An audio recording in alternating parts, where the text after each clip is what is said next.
10 مرق، 10 خرق، و10 حلق. يا اخي المصريين دول عليهم شويه حاجات. بالطريقه دي وبالمقوله دي وصفوا شهر رمضان وقسموه 3 عشرات. العشره الاولانيه مرق علشان في اول 10 ايام بنعمل عزومات كتير قوي وبتبقى المرقه بالهبل. تاني 10 خرق عشان بننزل نشتري لبس العيد. تالت 10 حلق يعني الكحك ابو سكر. وبما اننا في اول 10 المرق والعزومات شغاله على ودنا الله ينور، النهارده هعمل لكم حته وصفه دسمه دسامه ما تتعملش الا في عزومات رمضان. وصفه توارثتها الاجيال من الاف السنين. الوصفه دي قربت تندثر من كتر ما احنا ما بنعملهاش، والاجيال الجديده تقريبا ما تسمعش عنها، والحقيقه ان فايتهم كتير قوي لو ما دقوش الاكله دي. بس انا بحذرك اهو، الاكله دي بالذات ادمان فما تكتروش منها. بس قبل ما اقول لكم على الوصفه تعالوا احكي لكم المؤرخين كتبوا ايه عن الوصفه دي. بيحكي المؤرخين ان الملك احمس في رحلته لطرد الهكسوس عدى على مدينه المنيا عشان يتزود بالمؤن للجيش بتاعه، فاقترح عليه احد الكهنه وصفه اكله تكون قيمتها الغذائيه عاليه جدا، وزنها خفيف وما بتبصش بسرعه، والاكله دي كانت الكشك. الكشك الوصفه اللي توارثناها لالاف السنين وابدعنا فيها وعملناها بكذا طريقه. يمكن اشهرهم الكشك الصعيدي اللي مكون من قمح ولبن او لبن رايب وشوربه، وطبعا المصريين والتقليه وحب البصل. واتذكرت وصفات الكشك المختلفه اللي اخترعها المصريين في كتاب كنز الفوائد في تنويع الموائد. وبرغم ان عماتي شاطرين جدا في الكشك الصعيدي، بس انا النهارده جايه اقول لكم الوصفه اللي ورثتها من مامتي للكشك الالماظ. خلونا نتفق ان اهم مكون في الكشك هو الشوربه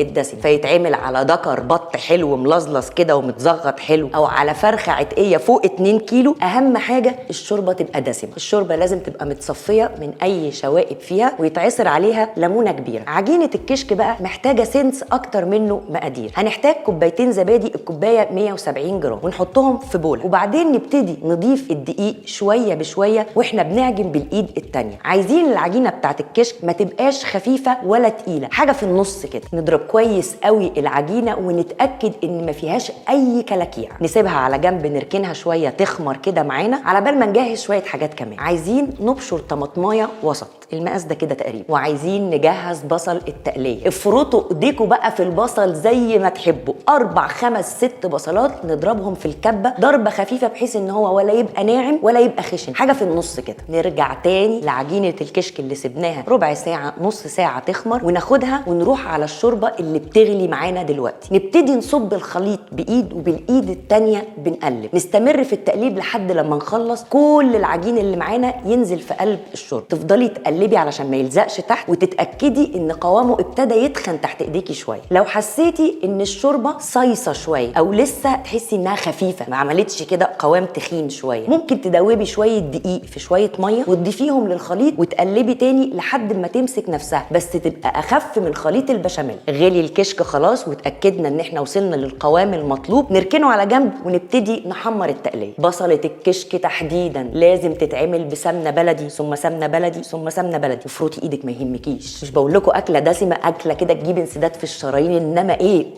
هنحمر البصله في السمنه لحد ما نوصل للون الذهبي. بمجرد ما توصلي للون الذهبي ارفعي الطاسه اللي بتحمري فيها البصل من على النار وابعديها خالص عشان ما تغمقش. اوعي تقليه الكشك تغمق. وصلنا للدرجه المطلوبه في التقليه، هنمسك الطاسه ونبتدي ناخد نص التقليه بكميه السمنه كلها ندلقها فوق الكشك، بس ما تقلبيش. وفاكره الطماطمايه المبشوره اللي احنا سبناها على جنب، هتحطيها على جنب برضو على الكشك وبرضو ما تقلبيش. هنقلب الحاجات دي كلها مع الكشك لما نيجي لوقت التقديم. هنولع عليه نار واطيه قوي ونسيبه لحد لما يغلي ويبتدي يبقبق معاكي كده. تبتدي تقلبي التقليه والطماطمايه المبشوره تقليبه حلوه كده في قلبه، فهتلاقي لونه قلب معاكي بيج روز شويه. طريقه تقديم الكشك، في ناس بتحبه يتغرف في طبق ويترش على وشه تقليه وياكلوه ويغمسوه بالعيش. عيله امي انا بتعمله فته. بنقطع العيش ونحمصه في زبده او في سمنه ونحطه في القالب البايركس ونبتدي ندلق عليه الكشك ونزوق الوش ببقيه التقليه اللي سبناها على جنب. الكشك الالماظ بيحب الرز قوي، ففي ناس بتحط رز جواه، بس احنا عيلتنا ما بتعملوش كده. ولو حبيتوا ممكن تعملوا جنبه رز ابيض او رز بشعريه يتاكل معاه. لكن من الاصناف الجميله قوي اللي بتتقدم جنب الكشك هي اللحمه الدمعه، لان بيبقى فيها صوص احمر كده بيتاخد يتحط على الكشك. يا سلام. وصفه اللحمه الدمعه بقى هقولها لكم بس في فيديو لوحدها. جربوا وصفه الكشك زي ما قلتها لكم بالظبط، واشوفكم في حلقه جديده مع الاكل اصله مصري.